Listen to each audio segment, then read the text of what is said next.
Okay, welcome back to chapter 24-5. Now here we're going to talk about the liver and the gallbladder together.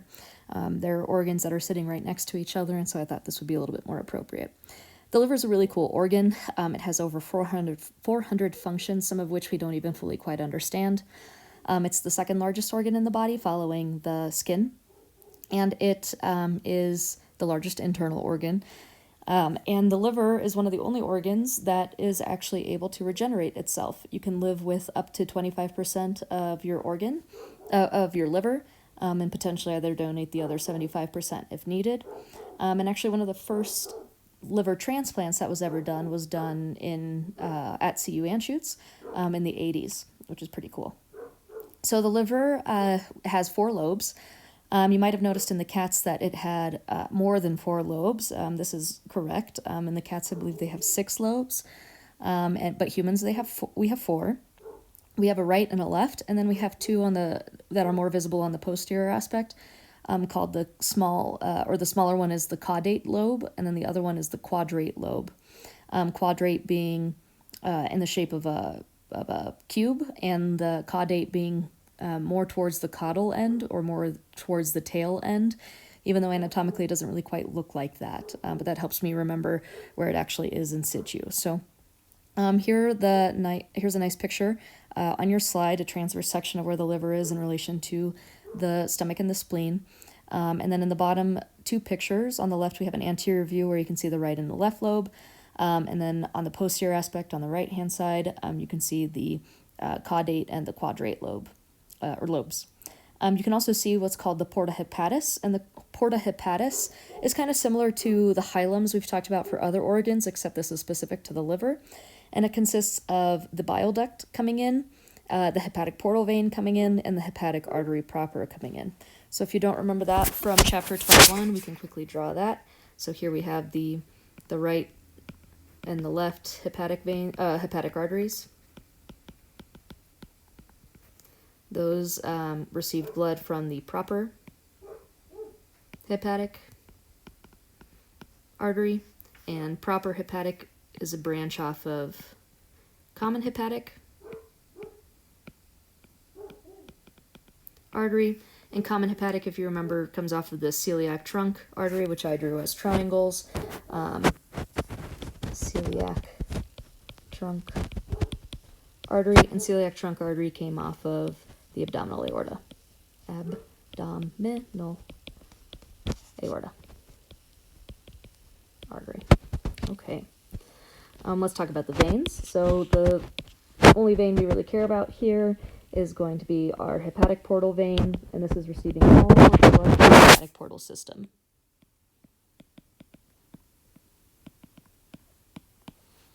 Okay, and then we'll start talking about the biliary tree. We'll go into more detail of that whenever we get to the gallbladder. But here we're also going to have the right and left, hepatic bile ducts. Hepatic bile ducts. Those are going to receive bile from the common hepatic duct. And the common hepatic duct is going to be a blend of 2 ducts coming together. One is the cystic duct, and the other is the common bile duct. And this is what is actually dumping into our duodenum. Okay. And the cystic duct is where our gallbladder is attached to. Okay, so this porta hepatis, I'll highlight in yellow, is actually going to consist of all of these structures. So it's like a little bit of a more specialized hilum. The spleen had a hilum, the lungs have hilums, the kidneys we'll learn also have a hilum. Lots of organs have hilums. We just specialize the name for the liver being the porta hepatis.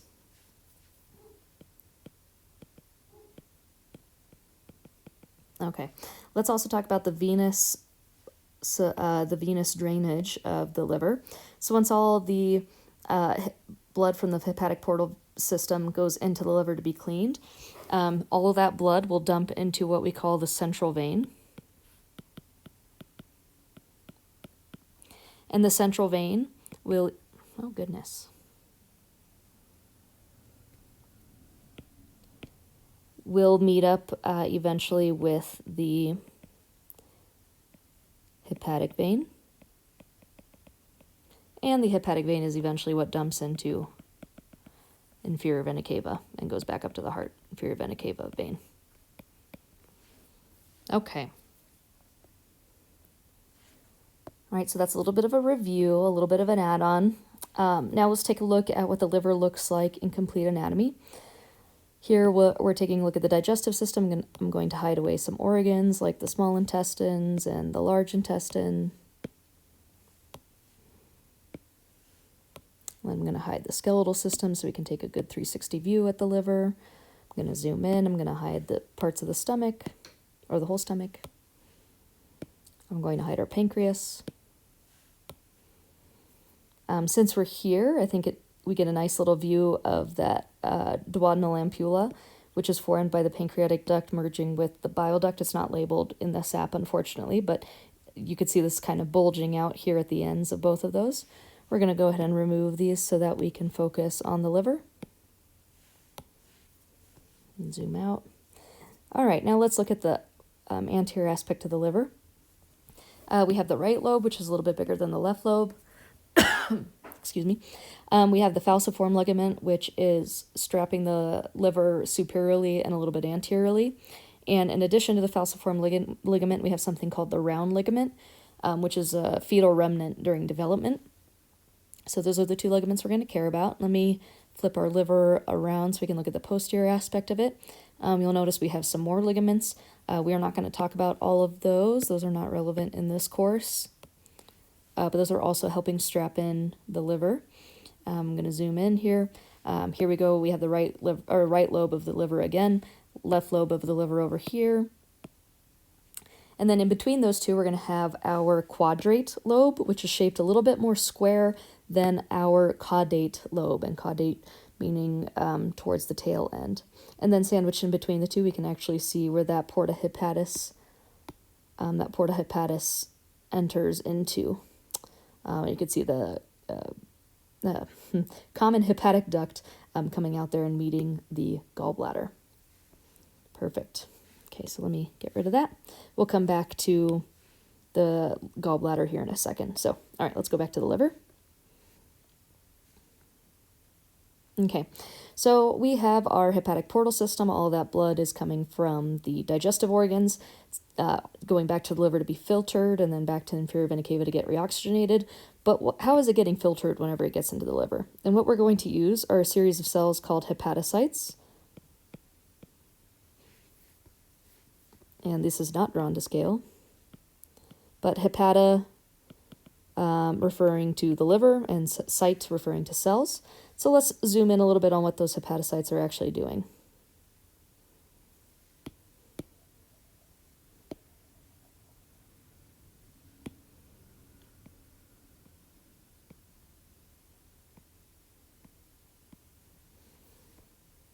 Okay, so our hepatocytes are going to help modify and clean all of the venous blood that's coming in. It can be even further subdivided into where each lobe of the liver is going to have lobules. Those lobules will have hepatocytes, and within the hepatocytes we have something called portal triads. And those portal triads are going to be made up of an artery, a vein, and a bile duct. And we're going to have those in every corner, per se, of the hepatocytes.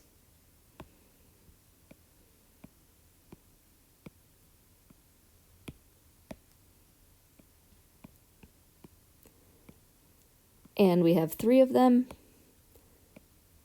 and it's referring to the liver, so we're going to call it a portal triad.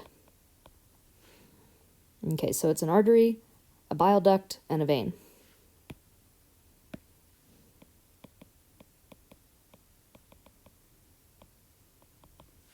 All right, so we have those. Next, once we're done cleaning all of the blood, all of that is going to shoot down to the center of the hepatocyte, and all of this blood will eventually converge into the central vein. Okay, that's important. Okay, then we have something called sinusoids, and that's where we have these sinusoidal, oh my goodness, outpocketings that are wider than your regular vessel, and the blood therefore is going to be slower in these areas. And since they're a little bit wider, we have some room for some immune cells in there. So I'm going to draw a little star. And these are actually going to be our stellate macrophages.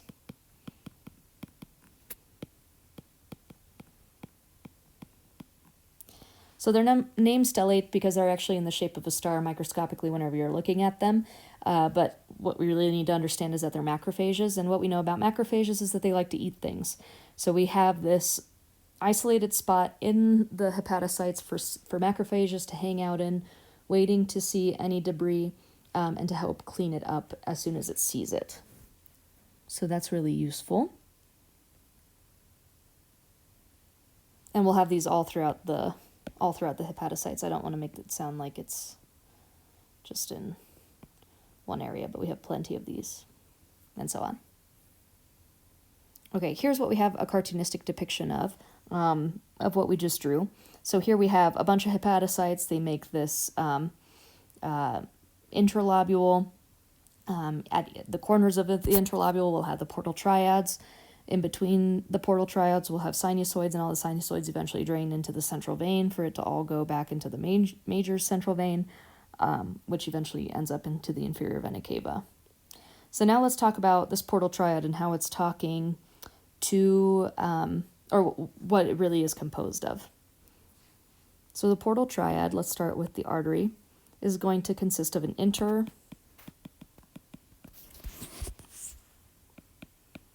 interlobular artery, and then second, an interlobular vein. Inter meaning within, so in between. This makes sense. So it's going in between the lobules. And then finally, we're going to have an interlobular bile duct. Okay, so what are these bile ducts doing? So as the hepatocytes are cleaning the blood, any of the remaining bits plus the hepatocytes are also producing some other components of bile. They will all get that, sorry. So the interlobular artery is supplying blood to the tissue. The interlobular vein is carrying the blood from the hepatic portal system into the hepatocyte so the hepatocyte can clean it with the help of the stellate macrophages. But at the same time, the hepatocytes are also making bile. And bile is really important in digestion because it'll be the beginning of us being able to digest lipids. And bile will at the same time go in the opposite direction of the blood supply and actually go out towards the portal triads to eventually drain into the biliary tree system and maybe get stored hopefully by the gallbladder for whenever we actually need to start breaking down lipids.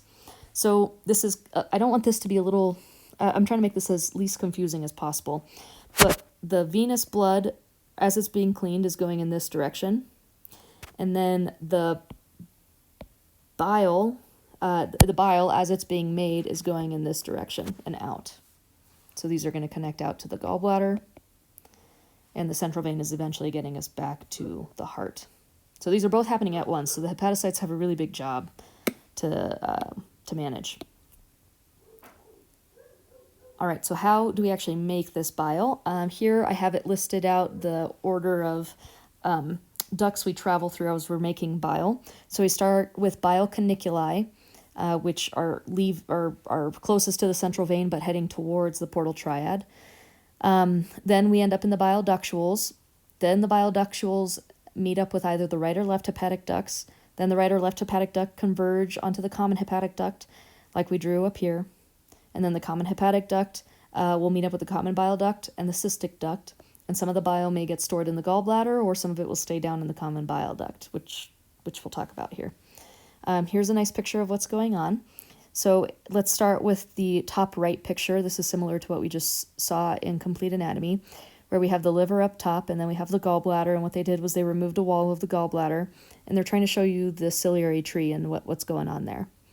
Then they zoomed in on the, at the end of the bile duct and where it meets up with the pancreatic duct, how there's a sphincter wrapping around the duodenal ampulla in image B. And this sphincter is really important because this will help control the release of bile from the biliary tree. And while bile is getting dumped into the duodenum, so is what's getting dumped from the pancreas, which we already talked about, those digestive enzymes. In image C, we have an X-ray showing the biliary tree. In image D, we're showing some of the hormonal pieces that are being factored in, like CCK. CCK is going to tell the gallbladder when to contract and release its bile. Okay, we're not to the gallbladder yet, though, so let's continue on with the liver. So functions of the liver, carbohydrate metabolism, so breaking down carbohydrates. This is all done internally inside the liver. The liver isn't dumping out anything necessarily to help break down the carbohydrates. If there is stored glycogen in the liver, then it will break it down if necessary. It will also help with lipid metabolism. That's with producing the bile. And we'll talk about how the bile gets to the duodenum and how the bile starts actually breaking down some of the lipids. Oh, other thing that we need to talk about, this is going to come into play whenever we introduce part of chapter 25. But chapter 25 is going to talk about how lipids are transported in and around the body, and we're going to need the liver to help us do that. So we'll talk about that in chapter 25. The liver is also tasked with making amino acids. Amino acids are the building blocks of proteins. It's also tasked with waste removal, so that's what we talked about with the sinusoids. It's also tasked with vitamin storage, so if we have excess vitamins floating around, or we have more specifically fat-soluble vitamins that are floating around that aren't actually being used, we need to have them stored somewhere. The liver tends to be a relatively fatty organ, so it's really a convenient location to store all of the fat-soluble vitamins there. The water-soluble vitamins are floating around at any given time. The liver is also storing other minerals, so things like iron or ferritin or other transporters that might be used in order to carry other molecules around the body. The liver is also tasked with drug inactivation, so every time your doctor is trying to figure out the right dose for whatever medication you have, they're doing this based off of what your metabolism is likely going to be. And the more you weigh, the more tissue you have to you, which in theory, the larger the liver you're going to have percentage-wise compared to the person sitting next to you. And because of that, you'll probably need a little bit more of a drug dose than maybe someone else, like a child. That's all because the liver is actually trying to get rid of that drug before you can even use that drug. So sometimes you need to have a higher dose in order for the drug to actually do its effects before the liver gets rid of it and cleans it out of your system. That's not always necessarily the case. Some drugs like to stick around and the liver has a really hard time getting rid of it. Drugs like alcohol, for example, will actually destroy the liver tissue itself, and then you get cirrhosis or hardening of the liver. So it's not a perfect system, but this is where where all of those drugs primarily get cleaned and destroyed and and the elements get recirculated through your body. The liver itself receives 25% of cardiac output. For comparison, we learned that the brain takes 12%. The kidneys are also going to take the next third biggest percent. When blood passes through the liver, waiting for those macrophages to go through phagocytosis and actually get rid of any of the non-self materials that might be in the bloodstream. They're also going to remove excess antibodies that we don't need, remove circulating hormones that have already been used, and also remove circulating toxins, just general toxins that are being made by the cells. The liver is going to collect lipids and waters and ions and bilirubin and cholesterol. We've already talked about bilirubin in the process of breaking down red blood cells. Cholesterol we'll talk about whenever we get to chapter 25. Lipids are going to be in reference to the gallbladder, which we'll bring up here shortly. And water is in small amount. It's not its primary concern. Water really gets reabsorbed by the large intestine. But we need some of that in order to make the bile, so that's why it's included in here. All right, the gallbladder. Oh my gosh, I keep talking about the gallbladder. Just tell me what it is already. So I abbreviate gallbladder as GB. Please do not do this on your lab practical, otherwise I don't know that you know that that's a gallbladder, so go ahead and please spell it out. It's one word. The gallbladder is a hollow-shaped paraorgan, and its job is to store the bile that's made from the liver. So the liver will make bile continuously, all the time, all day, every day. And if I draw a lazy version of the gallbladder here and the duodenum down here, you can envision that the liver, as it's making its bile, it's going to be continuously making its bile, and it'll dump it into this bile biliary tree. We call it biliary tree because it has branches like a tree. Biliary referring to bile, biliary tree. Okay, so the liver is constantly making bile, and that eventually gets dumped in, once it's finally made, gets dumped into the ducts. And at a certain period of time, right, we reach the end here where the sphincter is closed off and we're not allowing it to go into the duodenum because we don't need it right now. So instead what happens is this kind of backflows and it starts filling, and as it starts filling, then it sees the cystic duct, and then it slowly starts to fill the gallbladder. And then the gallbladder is what's going to store all that excess bile until we get a hormone signal called CCK. CCK will come and tell the gallbladder to contract, and then that will push it all down into the duodenum. Remember, CCK gets released during the intestinal phase once we finally have chyme actually entering into the duodenum, which makes sense because we don't really need bile in the duodenum if we don't have anything in the duodenum to break up or digest. So we're going to wait until until chyme actually enters the duodenum before we start releasing any bile to start breaking down any of the lipids. Okay, so the structure of the gallbladder, it looks kind of circular and picturesque, but it really is pear-shaped. We have a fundus, a body, a neck. The fundus is going to be the most lateral portion. The body is going to be the main fat portion, and the neck is the one that actually attaches to the cystic duct. The cystic duct meets the bile duct at the duodenal ampulla. So I kind of draw it with this bigger separation here. There are a lot of variants in humans' biliary trees, and so that's why the names they all sound the same, but they're importantly named that way. So when we use the word common, like common hepatic duct, that means that two or more things are actually are blending and becoming that. I shouldn't say two or more, it's always two. Two things are always coming together and creating that common pathway. So for the common hepatic duct, we know that we're going to get the cystic duct and the common bile duct. The common bile duct is named the common bile duct because we always know we're going to get something from the cystic duct and from the hepatic duct.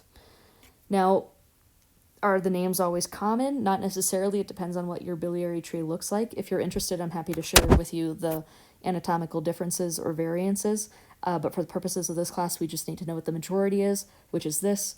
But the majority is a relatively small number. I think it's like 45%, if I remember correctly. So there is a lot of variance when it comes to this. So having your gallbladder removed might sound like a really simple surgery, but it's not always the most simple for surgeons to get in there because they don't necessarily know what system you're going to have. Okay. CCK stimulates contraction of the body and the opening of the sphincter. Sphincters, all right, you only told me about one sphincter, Alexandra. That's going to be the pancreohepatic sphincter down here. But we also need to mention one other sphincter that is actually located here. So if we redraw this and we go gallbladder and then we draw the cystic duct, we actually have a set of sphincters here and we have a set of sphincters at the end of the cystic duct. These sphincters are really interesting, specialized sphincters that we don't have in other portions of the body. They're not, I should say, this one is not a true sphincter. This one is a true sphincter. This one is not a true sphincter in the sense of like the muscle wraps around it and cinches it off. But they actually are these interesting like spiral foldings that kind of wrap around like this. And depending on how much pressure and how much fluid is rolling over them at any given time, actually tells them to change their anatomical shape so that they either block or open the duct itself, which is really cool. Gallbladder's a cool organ, guys. So anyway, so we have sphincters in a couple places, we have some pseudosphincters in a couple places, and these are all going to be named in relation to where they're at, and with the primary purpose of waiting for CCK in order to propel bile from the gallbladder down through the duct and the biliary tree to actually get into the duodenum. If you have a poor composition of bile, bile is mainly supposed to be water and salts. Water and salts.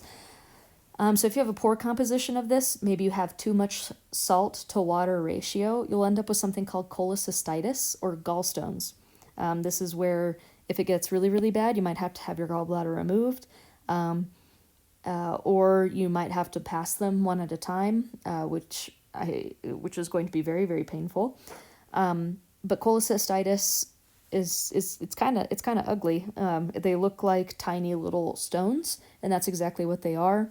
Anything with the prefix chole or chol is referring to the gallbladder, and these stones are actually just different compositions of salts put together, so they're similar to kidney stones, except these have a lot more calcium and potassium and other salts that we don't regularly use in the body, versus the composition of kidney stones is more sodium and calcium based than it is in the gallbladder. Here we have a cartoonistic depiction showing the anatomy of the gallbladder and the spiralness of that cystic duct.